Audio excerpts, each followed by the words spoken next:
Right. Shivshankar గారు చెప్పండి. ఏమిటి మద్యం విధానం ఏం జరగబోతోంది? ఏమిటి మీ అంచనాలు ఏమిటి? ఇప్పుడు మురళి గారు చెప్పింది విన్నారు, గోపి గారు చెప్పింది విన్నారు. మీరేమంటారు?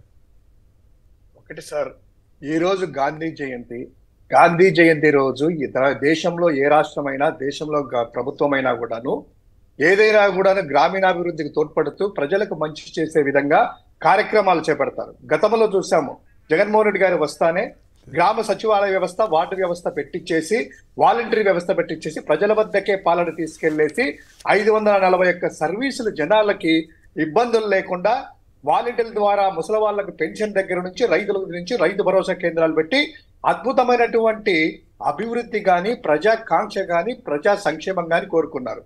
కానీ విచిత్రంగా ఈరోజు అక్టోబర్ 2 గాంధీ జయంతి పురస్కరంగా మీరన్నట్టు ఇందాక ఏదో సంక్రాంతికో క్రిస్మస్ కో లేకపోతే ఇయర్ ఎండ్ సేల్స్ పెడతారు. ఒకటి కొంటే ఒకటి ఫ్రీ, లేకపోతే కనుక ఏదైనా షాప్ లో కొంటే 1000 రూపాయలకు కొంటే 2000 ఫ్రీ అన్నట్టు విధంగా ఒక బంపర్ ఆఫర్ పెడుతూ ఈ రోజు 99కే మద్యం అనేసి ఒక ప్రభుత్వ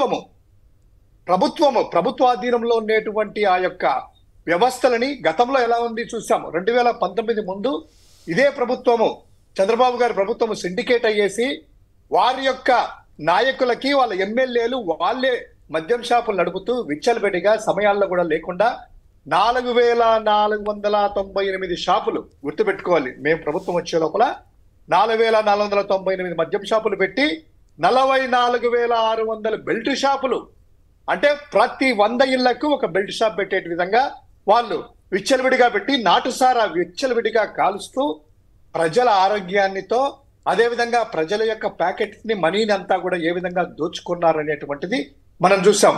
ఇటువంటి పరిస్థితుల్లో జగన్మోహన్ రెడ్డి గారు రావడము, ఈ యొక్క ప్రైవేట్ వ్యక్తుల చేతిలో మద్యం ఉంటే వాళ్ళు ఇష్టం వచ్చినట్టు అమ్ముతారు, వాళ్ళు ఇష్టం వచ్చినటువంటి బెల్ట్ షాపులు వస్తాయి, నాటుసారా కూడా అమ్ముతారు అనేటువంటి ఉద్దేశంతో ప్రభుత్వమే ఆ పార్టీ నాయకులకు ఎవరు కూడాను ఒత్తిళ్లకు లొంగకుండా పార్టీ నాయకులకు నచ్చజెప్పి ఇది ప్రభుత్వం అనేటువంటి చేస్తేనే ప్రజల సంక్షేమం బాగుంటది, ఆరోగ్యం బాగుంటుందని దశల వారీగా ఏదైతే 4498 షాపులు ఉన్నాయో మా ప్రభుత్వం 2024 దిగే లోపల 2900 షాపులకి, అంటే దాదాపు 1600 షాపుల్ని కుదిస్తూ ప్రభుత్వమే నిర్ణీత సమయాల్లో ఎంతవరకు 11 గంటలకు ఓపెన్ చేస్తే రాత్రి 8 గంటలకు బంద్ చేసేవాళ్ళు. మీకు తెలుసు సార్, ప్రైవేట్ స్కూల్స్ కానీ, ప్రైవేట్ హాస్పిటల్స్ కానీ, ప్రభుత్వ స్కూల్స్ కానీ, ఏదైనా ప్రభుత్వ కార్యాలయాలు నిక్కచ్చిగా సమయాన్ని పాటిస్తూ ఆ సమయం క్లోజ్ చేసుకుని ప్రభుత్వ అధికారులందరూ కూడా ఇంటికి వెళ్తారు. కానీ ప్రైవేట్ వ్యాపారాలు ఎలా ఉంటాయి?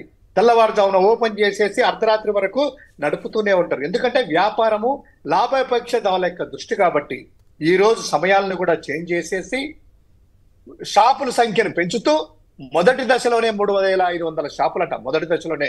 ఇక కమింగ్ ఈ 5 ఏళ్లలో ఎన్ని షాపులు వస్తాయి, ఎన్ని బెల్ట్ షాపులు వస్తాయి, ఎన్ని నాటుసారా వ్యాపారులు ముందుకు వస్తారనేటువంటిది ఊహించుకోవచ్చు. ఎందుకంటే గత అనుభవం కాబట్టి ప్రజలకి, మీకు, మాకు, అందరికీ.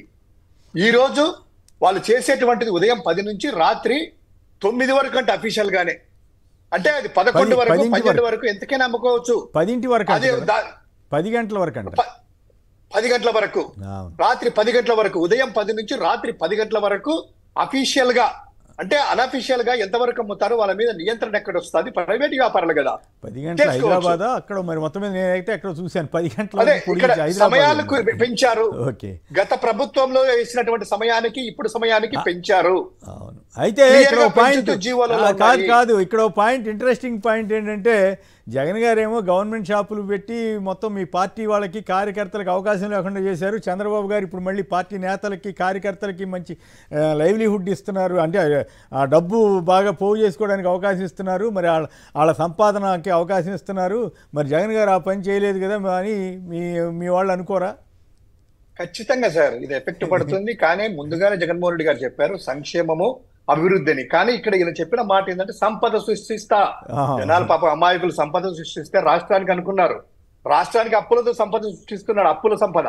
కానీ తన కార్యకర్తలకి, తన నాయకులకి ఈ విధంగా జన్మభూమి కమిటీల ద్వారా ఇండైరెక్ట్ గా వాళ్ళని తీసుకొని వచ్చేసి వాలంటరీ వ్యవస్థ రద్దు చేసేసి వాళ్ళకి సంపద సృష్టిస్తున్నాడు. ఈ రోజు నాయకులకు సంపద సృష్టిస్తున్నాడు. ఈ రోజు సిపిఎం మురళి అన్న మాట్లాడుతున్నాడు బూర్జువా పార్టీలని. అన్న, YSR Congress party bourgeois party అంటే మీరు అన్నట్టు తెలుగుదేశం లాగా సిండికేట్లు ఏర్పాటు చేసి ప్రైవేటు పరం చేసేసి మా నాయకులకు కూడా మా నాయకుడు ఇచ్చిండేవాడన్నా. బుర్జువా పార్టీ అనేటువంటి తెలుగు వైఎస్ఆర్ కాంగ్రెస్ పార్టీ ఆ కోవలోకి రాదు. ప్రభుత్వమే ఎందుకు చేయాలి? ఇదే ఇంకో విధంగా సార్, ఇంకొక ముఖ్యమైన అంశం ఏంటంటే, గతంలో 2019కి ముందు 10% కమిషన్ ఉంటే వాళ్ళ నాయకులకు కార్యకర్తలు పెంచాలని 20%, ఏది ఎలైట్ బ్రాండ్స్ కాదు ఆయన చెప్పింది, వీర్లకు కూడా ప్రతి దానికి 20% కమిషన్. అంటే ప్రభుత్వ ఖజానా అంతా దోచి పార్టీ నాయకులకు పెట్టడానికి. ఈ రోజు పల్నాడు ఏరియాలో కావచ్చు, రాయలసీమ ఏరియాలో కావచ్చు, సవాల్ కొడుతున్నారంట ప్రతి నాయకుడు. ఎవడే గాని లాటరీలో పాల్గొంటే, ఎవడే గాని టెండర్లో పాల్గొంటే వాళ్ళకి ఎవడు కూడా షాప్ అద్దెకివ్వడు, ఎక్సైజ్ అధికారులు సహకరించరు, మా దగ్గరకు వచ్చి మాకు ఇవ్వాల్సిందే అని సాక్షాత్తు ఆంధ్రజ్యోతిలో కూడా కథనాలు. ఈ విధంగా బూర్జువా పార్టీ అనేది అయితే మురళినట్టు, ఆ బూర్జువా లక్షణాలు కలిగినటువంటి తెలుగుదేశం పార్టీ ఈ రోజు ప్రైవేటు పరము చేస్తూ, ప్రైవేటు పరం అంటే అందరికీ అవకాశాలు ఇవ్వరు, కేవలము తెలుగుదేశం పార్టీ నాయకులకి వాళ్ళకు మాత్రమే చేసే విధంగా. జనసేన బీజేపీ వాళ్ళ పరిస్థితి ఏంటి? ఇస్తారు సార్. జనసేన బీజేపీలో 20% కమిషన్ 2%, 3% వాళ్ళకి కొట్టచ్చు, అట్లా ఇస్తారా? వాళ్ళు మేనేజ్ చేయొచ్చు. అదే సాక్షాత్తు పెన్షన్లు పంచుతుంటే జనసేన ప్రెసిడెంట్ వెళ్తే కాళ్ళతో తన్ని దెందలూరులో నువ్వెవడరా అని చెప్పి వాళ్ళు ఇచ్చేసి వాళ్ళు పెన్షన్ పంచారంట. న్యాయంగా చెప్పాలంటే ప్రెసిడెంట్ కి అంతో ఇంతో అధికారం ఉంటుంది, ఎందుకంటే ప్రభుత్వ కార్యక్రమం కాబట్టి. తెలుగుదేశం నాయకులని పంచడానికి ఇది ఏమైనా తెలుగుదేశం హెరిటేజ్ నుంచి ఏమైనా ఇచ్చి పంచుతున్నారా? ప్రభుత్వ డబ్బులా లేకపోతే హెరిటేజ్ డబ్బులా, లేదా ఎన్టీఆర్ ట్రస్ట్ భవన్ నుంచి పంచుతున్నారా? వాళ్ళు ఎవరండి పంచడానికి పెన్షన్లను?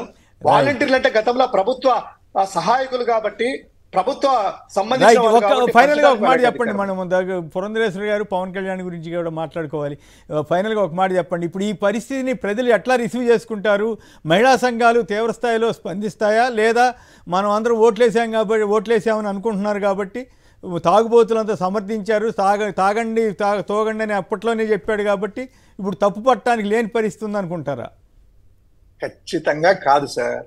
ఇది మీరు అన్నట్టు ఒక్క వ్యవహారమే కాదు, మందు చూసి ఓట్లు వేసేటువంటిది అనుకుంటే అమాయకత్వమే.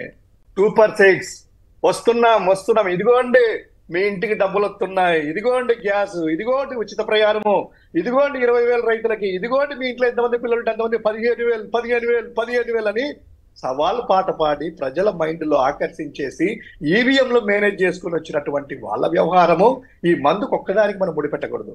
ఇంకొకటి, 99 రూపాయలకే నాణ్యమైన మందు అంటున్నారా? ఏది ఇస్తారు సార్? నాటుసారా ఇస్తున్నారా? లేదా మ్యాన్సన్ హౌస్ ఇస్తారా? లేకపోతే రాయల్ స్టాక్ ఇస్తారా? లేకపోతే కనుక టీచర్స్ ఇస్తారా? ఏ మంది ఇస్తారు అది చెప్పాలి కదా.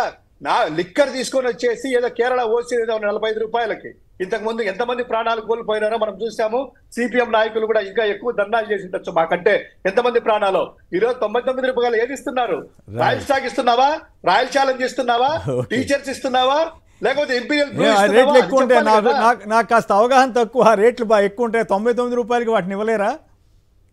అదే కదా సార్, ఆయన చెప్పిన దాన్ని బట్టి 99 రూపాయలకి ఫ్లాట్ రేట్ పెట్టి అవి ఇవ్వాలి. ఈరోజు నాటు సార్ అమ్ముతే మీరు ఇవ్వడానికి ప్రజలను మోసం చేయడానికా?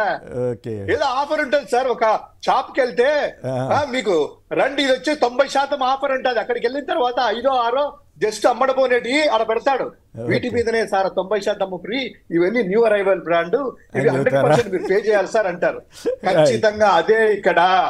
ఈ రోజు నాణ్యమైనటువంటి మందు 99 రూపాయలు సరఫరా చేయలేరు సార్. ప్రజల ఆరోగ్యాలతో పాడు కావడానికి వాళ్ళ యొక్క డిస్టిలరీస్ కి, వాళ్ళకి సంబంధించిన డిస్టిలరీస్ లో ఆ యొక్క స్పిరిట్ ని పెట్టి కలర్ పోసేసి ఇవ్వడానికి ఏమైనా ప్రయత్నం చేస్తున్నారా? ప్రజల ఆరోగ్యాలని వాళ్ళ ప్రాణాలను పోవడానికి ఉంటున్నారా? మరి నిన్న ఆడెక్క పత్తికొండలో మాట్లాడుతున్నాడు ఆయన, భార్యలదే బాధ్యత అంట. అంటే నేను విచ్చలబడిగా మందు దాపుతా, నా నాయకులు అమ్ముతారు, మీదే బాధ్యత. భార్యలదే బాధ్యత అంట. నువ్వు మీ ప్రభుత్వంలో ఉండి ఇది బాధ్యత కాదా? ప్రభుత్వాధిరైతే కాబట్టి ప్రజల సంక్షేమం చూసాల్సిన బాధ్యత నీది కాదా? ఈ రోజు ఖచ్చితంగా సార్ తప్పించుకుంటున్నాడండి. మీ ఆవిడలే మీరు ఏం చేయకపోతే మేమేం చేస్తామని చెప్తారేమో. అదే 99 రూపాయలకే ఏమి ఇస్తారట? మంచి లిస్కర్ ఇస్తారట. 100 కోట్లు పెట్టి డిఅడిక్షన్ సెంటర్ పెడతారంట. అంటే 20% కమిషన్ ఏమో మళ్ళా ఇస్తారు, 100 crores ఏమో ఖజానా నుంచి వాళ్ళకి ఇచ్చేసి అవేర్నెస్ అంటారు. ఇదంతా కూడా పూర్తిగా మద్యం పాలసీ అనేది ప్రజల ప్రాణాలని తోడుకోవడానికే. ప్రజలకి సంక్షేమ పథకాలు ఇవ్వడు, వాళ్ళ దగ్గర వాళ్ళ భార్య పుస్తలు కూడాను తాకట్టు పెట్టి తీసుకెళ్లి తాగే రోజులు మరోసారి పునరావృతం కాబోతున్నాయి. Right. మహిళా సంఘాలందరూ కూడాను ఈ రోజు ఎందుకంటే సార్ 99 రూపాయలకి ఇచ్చేసి నాటుసారా తాగండి, మీరు రేపు మేము సూపర్ 6 ఇవ్వకుండా కూడా రావద్దు, ఇచ్చేస్తామని చెప్పి ఆంధ్రజ్యోతి వాళ్ళు పెద్ద బ్యానర్ పెట్టారు. సూపర్ 6 ఖచ్చితంగా ఇచ్చేస్తానన్నా అంట చంద్రబాబు గారు. మరి ఎప్పుడు ఇస్తాడో చెప్పలేదు కానీ అదే వాళ్ళ కుమారుడు చెప్పారు కదా సార్, మేమేమన్నా టైం బౌండ్ చెప్పాలా తమ్ముడు చూపించండి, మేము ఎక్కడైనా చెప్పాము టైం బౌండ్ అంటే లాస్ట్ లో ఇస్తారేమో పసుపు కుంకం ఇచ్చినట్టు 2029లో ఏమైనా ఇవ్వాలని ప్రయత్నం చేస్తారేమో. రైట్. అంటే రైట్. ఇక